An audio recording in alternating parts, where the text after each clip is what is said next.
अस्सलाम वालेकुम वरहमतुल्लाहि वबरकातुहू। जमात अहम के अज़ीज़ तलबा व तालिबात, उर्दू निसाब से हम अल्हम्दुलिल्लाह इज़ाफ़ी मुताला देख रहे थे जो एक ड्रामे की शक्ल में है।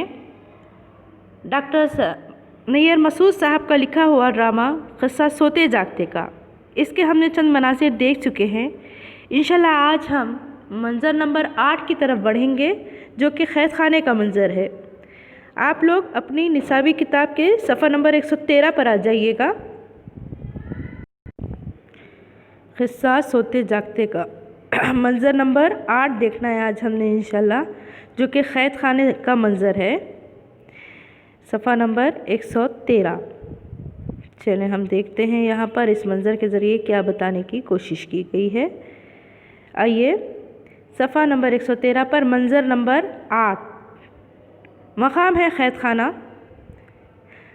अब्बुल हसन बुरी हालत में लोहे के एक पिंजरे में बंद है। अब्बुल हसन की माँ दाखिल होती है। हमने पिछले मंज़र में देखा था, 7वें मंज़र में, कि किस तरह से अब्बुल हसन पर पागलपन का दौरा सवार हुआ था, या उसने जब अपने आप को अमीरुल मोमिनीन कहना शुरू किया तो मोहल्ले के कुछ लोग जो कि उनके पड़ोसी थे वो परेशान होते हैं और साथ में उसकी माँ भी परेशान होती है, और उसकी ज़्यादतियों की वजह से दारोगा को बुलाया जाता है और फिर दारोगा के हवाले किया जाता है। दारोगा उसे पकड़कर जंजीरें उसके पैरों में बीड़ियाँ डालकर, जंजीर हाथों में बांधकर, हथकड़ियाँ बांध करके उसे ले जाते हैं, और अब उसे एक क़ैद खाने में क़ैद कर दिया गया है जो कि लोहे के पिंजरे की तरह है। उसकी जो सलाखें हैं बहुत मजबूत हैं। माँ पिंजरे के करीब जाकर रोती है। माँ आई है बेटे से मिलने के लिए। पिंजरे के करीब जाकर माँ रोती है, मेरे लाल, मैं तुझ पर कुर्बान, 15 दिन से पिंजरे में बंद है। देखिए यहाँ पर 15 दिन हो चुके हैं, लेकिन अभी तक कोई अब्बुल हसन को इस क़ैद खाने से छुड़वाने के लिए, इस क़ैद खाने से आज़ाद करवाने के लिए नहीं आता है। हाँ, तो यहाँ पर रोज़ाना माँ आके अपने बेटे से मिलती है, रोती है, गिड़गिड़ाती है, अफसोस करती है और चली जाती है। 15 दिन हो गए हैं। 15 दिन में अब्बुल हसन के होश भी ठिकाने आ चुके हैं। उसकी काफ़ी दुर्गत की गई है। अब्बुल हसन माँ के हाथ पकड़ कर कहता है, हाय मेरी अम्मा। चीखें मार मार कर रोने लगता है, मुझे यहाँ से निकलवाओ अम्मा, रोज़ मुझे कोड़े मारते हैं, मुझे अमीरुल मोमिनीन कहते हैं। नहीं अम्मा, मैं अमीरुल मोमिनीन नहीं बनना चाहता। देखिए यहाँ पर 15 दिन से मुसलसल अब्बुल हसन की दुर्गत की जा रही है, दुर्गत बनाई जा रही है, उसका कोड़ों से इस्तकबाल किया जा रहा है और बार बार कह रहा है क्या तू अमीरुल मोमिनीन है, कहे अब कि तू अमीरुल मोमिनीन है। लेकिन अब उसके होश ठिकाने आए हैं, उसने अक़ल के नाखून ले लिए हैं। माँ से कहता है कि माँ मुझे यहाँ किसी सूरत निकाल दो, मैं यहाँ रहना नहीं चाहता, मुझे रोज़ाना कोड़े मारे जाते हैं और बार बार पूछा जाता है कि क्या तू अमीरुल मोमिनीन है। माँ मैं अमीरुल मोमिनीन नहीं बनना चाहता, और वो रोने लगता है। माँ खुश हो जाती है, खुश होकर कहती है फिर तो अपने आप को क्या समझता है। मतलब माँ उसे आजमाना भी चाहती है, ये देखना चाहती है कि वाक़तन इसके जहन का वो भूत या उसके जहन से वो खन्नास जो अमीरुल मोमिनीन बनने का था वो निकला है कि नहीं। अब्बुल हसन आंसू पोंछ कर कहता है, मैं तुम्हारा बेटा हूँ अब्बुल हसन। माँ की ममता उसे बेकरार कर देती है और माँ को देखकर वो बेतहाशा रोने लगता है। माँ ही के पास आकर वो मुतमईन भी होता है और आंसू पोंछ कर कहता है कि मैं तुम्हारा बेटा अब्बुल हसन हूँ।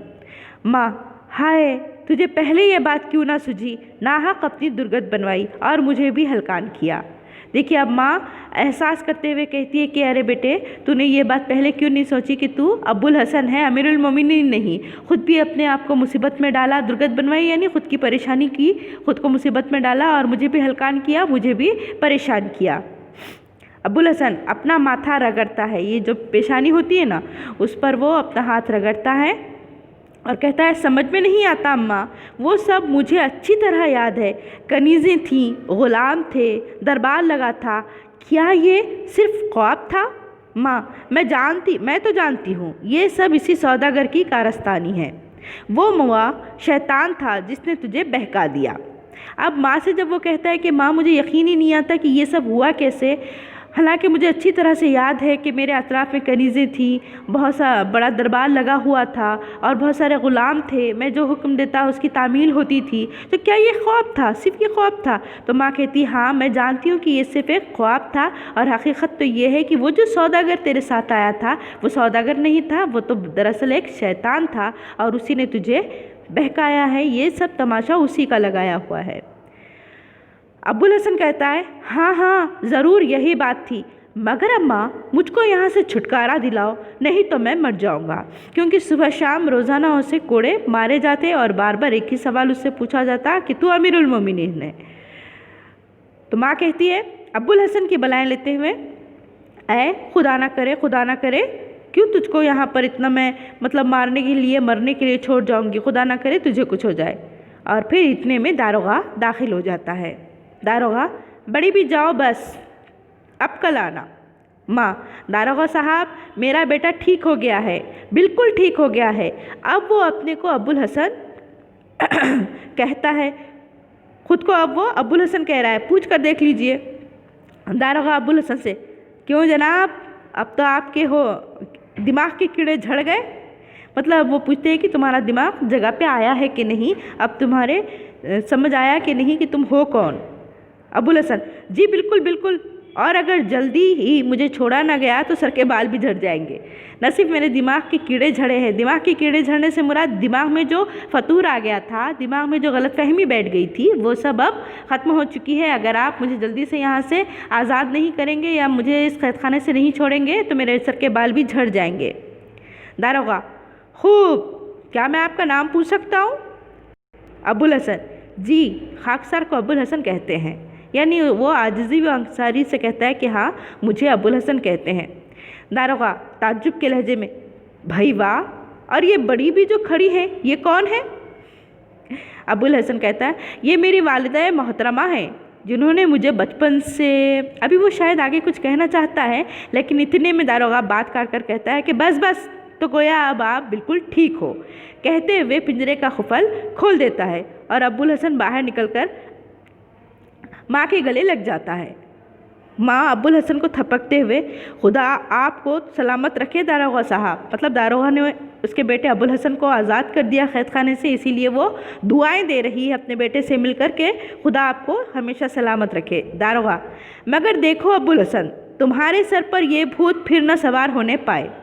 اور یہ جب داروغہ کہتا ہے کہ دیکھو ہم نے تو تمہیں آزاد کیا، لیکن ایک بات یاد رکھنا کہ دوبارہ تمہارے سر پر یہ بھوت سوار نہیں ہونا چاہیے۔ اتنا کہنے کے بعد وہ دونوں نکل جاتے ہیں۔